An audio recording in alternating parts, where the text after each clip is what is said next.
जाएगी। तो दोस्तों हमने डिसीजन लिया, हम दोनों बहनों ने, कि पढ़ाई नहीं रोकनी है, कुछ भी करना पड़ जाए।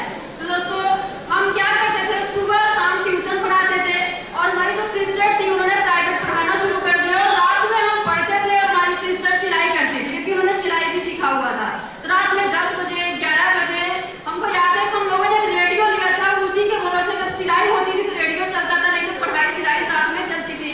तो दोस्तों स्ट्रगल चलना शुरू हो गया, लेकिन दोस्तों मतलब कुछ दिख नहीं रहा था क्या होने वाला है आगे, कुछ भी मतलब तनिक भी पता नहीं चल रहा था कि आगे जिंदगी कहाँ जाने वाली है। जिंदगी बस से बदतर होती चली जा रही थी।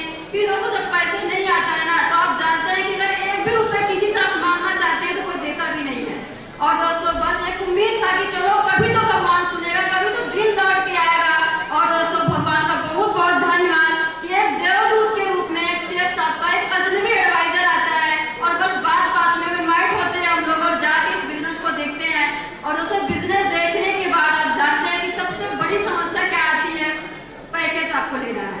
और दोस्तों हमने डिसीजन लिया कि अगर मौका मिल रहा है तो छोटा पैकेज नहीं बड़ा पैकेज लेंगे। डर भी लग रहा था लेकिन हिम्मत भी थी कि नहीं हमको 3 आईडी का पैकेज लेना है। और हम दोनों बहनों ने हिम्मत जुटाया, सारे रिश्तेदारों से मांगा और दोस्तों आप जानते हैं मिलता नहीं है, सबकी वही हालत होती है। कुछ लोगों ने थोड़ा थोड़ा पैसे लिए लेकिन दोस्तों इतना बड़ा अमाउंट नहीं था तीनों पैकेज आ पाए। फिर हमने मम्मी से अपना डिसीजन लिया। हमारे घर में एक भैंस हुआ करती थी जिससे दूध बेच बेच के कैसे कैसे खर्चा चलता था। हम लोगों ने भैंस को भी बेच दिया। मम्मी ने बोला कि तुम घर की जो घर है वो भी बेच रहे हो। हम लोगों ने बोला अगर कंपनी नहीं भी देगी ना तो हम लोग कहीं न कहीं से मेहनत करके आपका भैंस वापस कर देंगे। दोनों बहन ने यही वादा किया। और दोस्तों आज आपको बताया वो दिन था कि सेकेंड हैंड की साइकिल थी।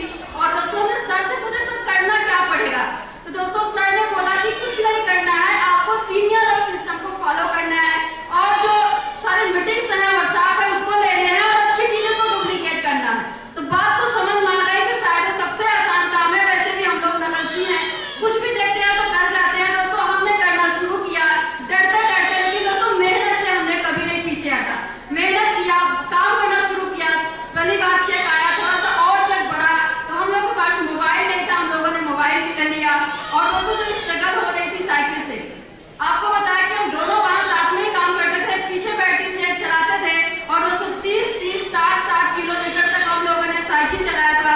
लेकिन दोस्तों बस भगवान को मंजूर था कि हम लोग की जिंदगी में खुशियां लानी है। और दोस्तों साइकिल चलाते गए और साइकिल एक दिन दोस्तों मोटरसाइकिल बदल गई शेख साहब की वजह से। और अगर स्कूटी की बात करी जाए तो 1 नहीं 2 नहीं 3 नहीं फिर 4 स्कूटी शेख साहब से हम लोगों ने लिया है। उसके बाद हम लोगों ने प्रोजेक्टर भी लिया, लैपटॉप भी लिया। और दोस्तों लोग बोल रहे थे कि लोग बेकार हैं, मम्मी पापा को बहुत लोगों ने भड़काया कि लड़कियां भाग जाएंगी, बहुत बेइज्जती होगा।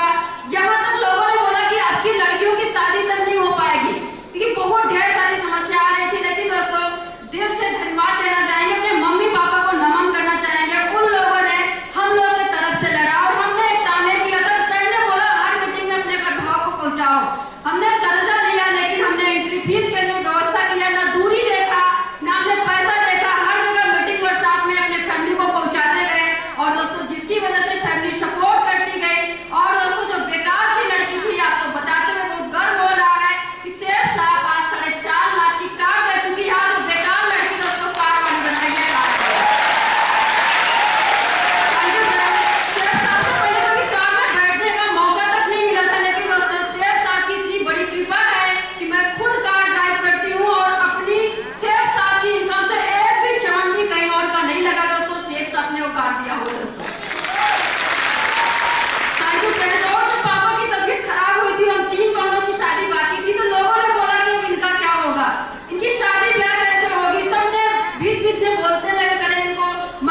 की वजह से, हमारे सीनियर के सिस्टर के सपोर्ट की वजह से और हमारी प्यारी टीम की वजह से अभी 6 महीना के अंदर हमारी जो सिस्टर की शादी होने वाली है इसे लास्ट मई में, और दोस्तों सबसे शानदार होगा, उसमें भी कर्जा लेने की जरूरत नहीं पड़ने वाली है।